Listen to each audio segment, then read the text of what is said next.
Hi, my name is Bear, and let's start with the Solus Project. This may not be the best game in this list overall, but it definitely has the best atmosphere, and the alien world it throws you into is absolutely stunning. For me, the world of Solus brings out some nostalgic memories from the sci-fi short stories I read when I was a teenager. It has some weird Ray Bradbury vibes of a beautiful but really menacing world. You know, the alien ruins are scattered everywhere, and some of the weird machines are still working despite the fact that all the aliens are long gone. Visually, this game is stunning, although gameplay-wise, it's a bit of a different story. No, it's not a bad game by any means, but the Solus Project is a hardcore survival title, and that may not be for everyone. It has all the nasty survival elements you can think of. You are affected by cold, thirst, hunger, various events of an alien planet, and many other features that at first may feel annoying, but overall helps you highly immerse into the gameplay. Or, you know, more likely instead of immersion, you just die over and over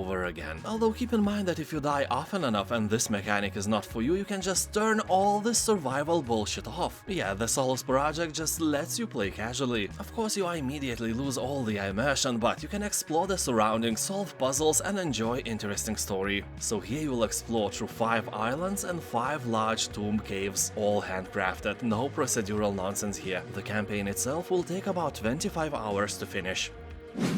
Breathedge. This is an ironic outer space survival adventure game where you will take on the role of a simple guy called the Man. You are carrying your grandpa's ashes to a galactic funeral and suddenly find yourself in the middle of a universal conspiracy. A massive space hearse wrecks in deep space, leaving the area filled with debris, coffins, dead passengers, and yourself. Now you have to survive in this interstellar dump, uncover a global conspiracy, save the princess, and prepare for a good dose of nice humor. Like really, this game is ridiculous. Breathedge use the same mechanic as Subnautica, except everything is happening in space, and it's not as good as Subnautica, but it's quite enjoyable for several hours.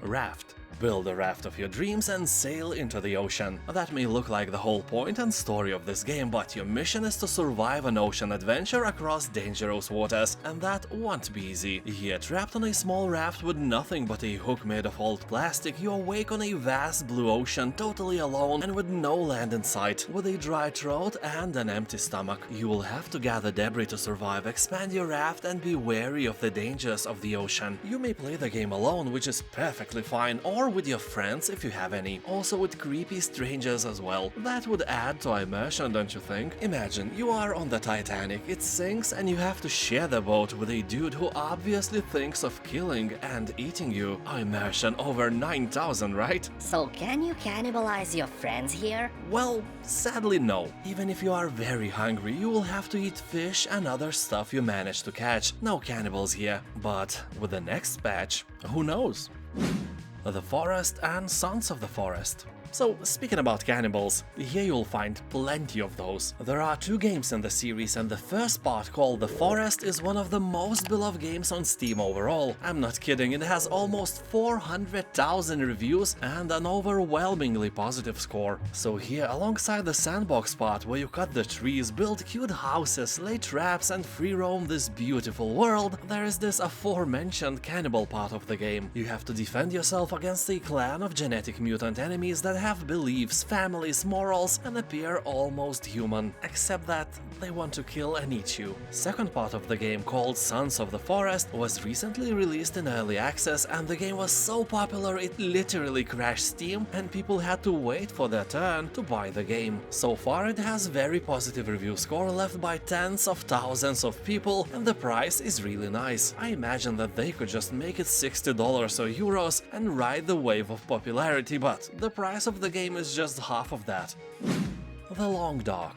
When I look outside my window into the vast wilderness of North and Eastern Europe, I realize that I don't need games like that, I live in one of them. Snow, ice and cold rules my land, and only the power of my heater keeps me alive. I have to pay 100 euros per month for it, but, you know, it's worth it. Not dying is great. And for the rest of you who are way more lucky with the climate, I should probably say that this game, despite sometimes being very relaxing, is kinda hard. You will starve, you will be thirsty, you will be cold, and and you will be eaten by a bear, still while being alive, screaming and kicking, with the rest of your body that is still not eaten at the moment. So with this joyful note, I must stress out that this is an amazing survival game with more than 90% of positive reviews on Steam. People are talking that this is an artistic masterpiece and one of the best games of the genre.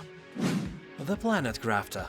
The game is still in early access, but it already has an overwhelmingly positive review score on Steam. The adventure here starts literally the same as in Subnautica and many other alien planet exploration games. You are falling from space in a tiny capsule that will be your only home and link to humanity. So you manage to land with all your body parts intact and may start exploring unfriendly nature around you. Well, alright, I ain't gonna lie, in the Planet Crafter you ain't gonna find any hostile enemies. It's a very relaxing game where you don't have to worry about creating new weapons to defend yourself from large alien monsters, nothing like that. Here you have to gather minerals and resources to survive, and craft all the tools you'll need in order to fulfill your mission, which is to terraform this planet and make it habitable for humans. And half of humanity has boobs, so just saying, a noble goal. Also keep in mind that this is not just a crafting game. You will explore old crashed ships and ruins and discover a planet full of mystery. If interested, keep in mind that you can play the demo version on Steam for free.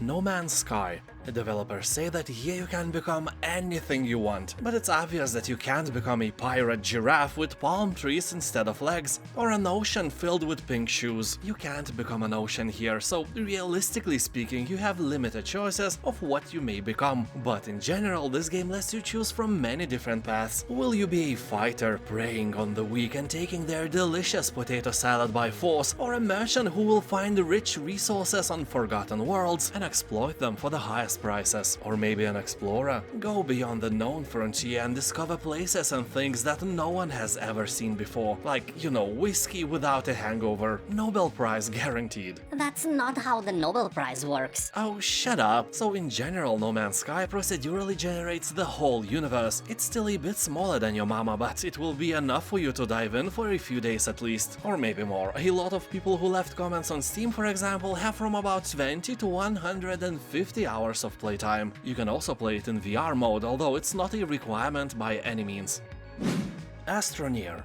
Game is set during the 25th century intergalactic age of discovery. Here, astroneers explore the frontiers of outer space, risking their lives in harsh environments to unearth rare discoveries and unlock the mysteries of the universe itself. In this space sandbox adventure, you can work together with other players to build custom bases above or below the ground, create vehicles to explore a vast solar system, and use terrain to create anything you can imagine. So basically, you are invading beautiful planets with beautiful nature and making an industrial hell out of them. Yeah, screw nature, the galaxy is full of it. People on Steam are saying that here you are your own worst enemy. You will fall off the cliffs, touch deadly plants, and forget something at your base that is half a galaxy away. Yeah, anyway, very positive reviews are here for a reason. Almost everyone loves the game, and there is a huge chance that you will love it as well. Outer Wilds. Almost everyone who has played Subnautica and Outer Wilds are saying that these games have a lot in common. Exploring vast space in Outer Wilds is really similar to exploring the vast ocean in Subnautica. It was named Game of the Year 2019 by Giant Bomb, Polygon, Eurogamer and The Guardian, so that alone should grab your attention. If it grabs something else or somewhere else, call the police. Here you are the newest recruit of the Outer Wilds Ventures, a space program searching for answers in a strange, constantly evolving solar system. You will have to find what lurks in the heart of the ominous dog Bramble. Who built the alien city on the moon? Well, obviously aliens, but you know what I mean. Can the endless time loop be stopped? And why is potato salad so delicious? Answers await you in the most dangerous reaches of space. Game has overwhelmingly positive reviews, so you can't go wrong with this one. Satisfactory. Here you will defeat nature by building massive factories everywhere, expand wherever and however you want, without any annoying regulations we have here on Earth, because you are not on Earth anymore. All those animals and plants that live here are scientifically unimportant. They live to serve you and your factory. Here you'll find about 30 square kilometers, which is about 11 square miles of terrain filled with unique flora and fauna. You can recycle everything and make factories out of them. Build beautiful metal metal constructions instead of ugly nature, cover the whole surface of the planet with your elegant conveyor belts and train tracks. Make that pathetic natural habitat disappear and make beauty instead. Be a true hero of the industrial era. And if you want some juicy discounts on these games, check out GOG Weekly Sale. You will find my safe affiliate link in the description below. Thousands of titles are discounted every week, and you may find a game you always wanted cheaper than ever. Also, GOG has way better refund policy than Steam does. It is possible to refund your product for up to 30 days after the purchase. Thank you for watching, have a nice day, and I'll see you next time. Bye!